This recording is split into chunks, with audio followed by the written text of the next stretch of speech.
ada seorang sahabat Nabi Muhammad SAW bernama Sayyidina Abdullah bin Hudzafah. Siapa namanya? Abdullah bin Hudzafah. Seorang sahabat yang sangat luar biasa sekali, yang dahulu di zaman Rasul sallallahu alaihi wasallam di tahun ke-7 setelah hijrahnya Nabi, beliau mendapatkan tugas untuk menyampaikan surat ke kerajaan Kisra untuk mengajak Raja Kisra yang menguasai negara-negara Arab ini masuk ke dalam Islam. Dia dengan siapa? Sendiri, dengan baju yang sangat sederhana yang menunjukkan kalau beliau ini adalah orang yang ekonomi menengah ke bawah.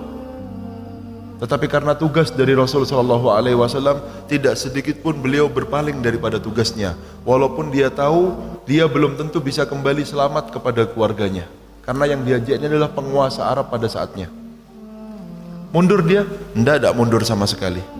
Dengan cerita yang sangat panjang, ya, beliau ini diberikan keselamatan oleh Allah Subhanahu wa taala untuk bisa kembali ke Madinah dengan tolakan oleh Raja Kisra pada saat itu.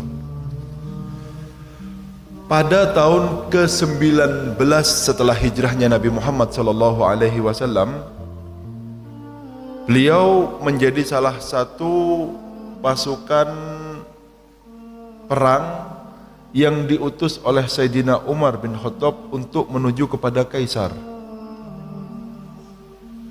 Dan Raja Kaisar ketika itu mendengar bahwa ada beberapa orang dari sahabat Nabi yang terkenal kuat imannya sekarang sedang menuju kepada negara mereka.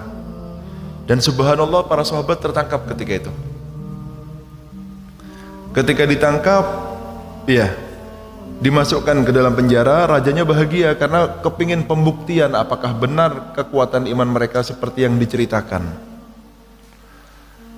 Hari pertama di penjara, mereka dalam keadaan lapar luar biasa. Diberikan kepada mereka homer dan makanan yang diharamkan bagi orang-orang muslim. Menjelang sampai satu hari, ternyata makanan tersebut tidak disentuh sama sekali. Dipanggil sama rajanya, kenapa engkau tidak memakan makanan yang aku berikan kepada kamu? Apakah agamamu melarangmu?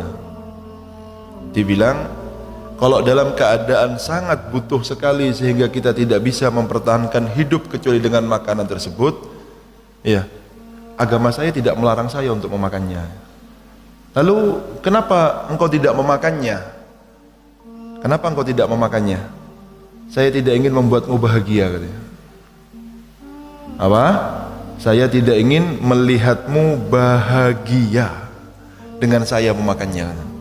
Tidak makin melihat orang kafir ini senyum bahagia karena merasa menang sudah memberikan makanan kepada para sahabat dengan makanan yang haram.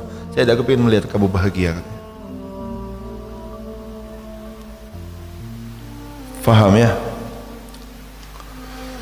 Lalu ditawari, gimana kalau saya tawarkan sesuatu? Bagaimana kalau kamu menjadi orang Nasrani, katanya. Iya. Berontak, langsung dia berkata, kalau saya meninggal dunia sekarang itu jauh lebih saya senangi daripada harus menerima tawaranmu itu, katanya. Kini sudah, gimana kalau kamu berubah agamamu dan aku berikan, kita bagi dua kerajaan kebesaran saya ini, penguasaan saya, kerajaan kekuasaan saya ini saya bagi dua denganmu. Maksudnya ini kan negara paling banyak negara jajahannya ketika pada saat itu Kaisar ini, termasuk negara besar adidaya pada saatnya, membawai banyak negara raja ini. Gimana kalau kita bagi dua? Yang penting kamu ikut sama saya. Seandainya engkau berikan seluruh apa yang kau punya, dan demi Allah saya tidak akan berpindah walaupun hanya sekedip mata dari agama Muhammad SAW. Sayyidina Abdullah bin Hudzafah akhirnya disalib ketika itu beberapa hari. Ditawari Nasrani, tidak mau. Akhirnya ya sudah, kalau begitu kita lihat seberapa kuat imannya ini. disiapkan panci besar sama Raja Kaisar ketika itu. Sudah menyala. Diambil dua temannya, satu dilempar. Langsung habis sama tulang-tulangnya apa semuanya. Dibilang gimana? Mau masuk Nasrani apa enggak? Enggak, demi Allah. Sedetik pun saya tidak ada keinginan untuk masuk Nasrani sama sekali. Diambil lagi yang satunya, dilemparkan lagi yang kedua. Gimana? Mau berubah enggak keputusannya? Enggak. Demi Allah saya tidak ada keinginan sama sekali untuk berubah dari agama ini. Akhirnya dia yang ditarik sekarang, yang ketiga. Dibawa ke atas, netes air matanya. Menterinya lapor sama rajanya, Raja, keluar air matanya, barangkali dia kepingin berubah dari perkataannya. Coba turunkan. Gimana? Mau berubah apa tidak? Kepingin masuk Nasrani apa tidak? Enggak. Demi Allah saya tidak kepingin berubah sedetik pun dalam hati saya. Lalu kenapa engkau menangis? Saya menyesal. Kenapa hanya saya punya satu jiwa? Seandainya jiwa saya sebanyak jumlah rambut yang ada di tubuh saya dan semuanya dilemparkan ke dalam panci yang panas ini, bukan hanya satu. Seandainya jiwa saya ada sebanyak rambut saya, 1.000, 10.000, 100.000 dan semuanya dilempar ke dalam panci ini, saya menyesal kenapa saya hanya memiliki satu jiwa, katanya. Rindu untuk dilemparkan ke dalam panci. Itulah iman dari para sahabat Nabi Muhammad SAW. Bingung rajanya ini, kok ada orang imannya seperti ini. Kita bahkan untuk mencegah diri kita untuk tidak melihat yang haram pun tidak mampu, apalagi harus korban nyawa dan harta dan lain sebagainya.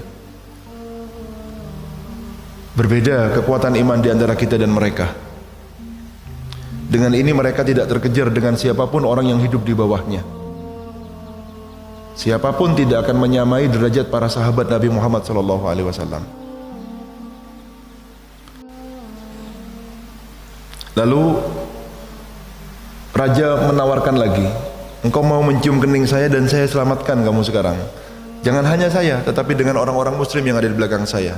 Baiklah sama orang-orang muslim yang ada di belakang kamu, yang penting kamu mencium kepala saya. Dipikir, saya hanya mengorbankan harga diri saya, tetapi saudara saya selamat semuanya.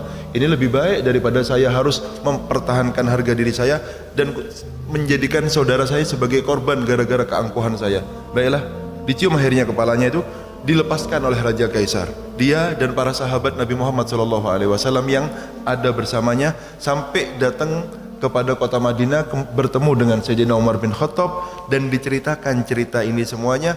Akhirnya tersenyum Sayyidina Umar bin Khattab, demi Allah harus bagi seorang muslim untuk mencium kepala Sayyidina Abdullah bin Hudzafa dan saya yang pertama kali akan menciumnya, katanya.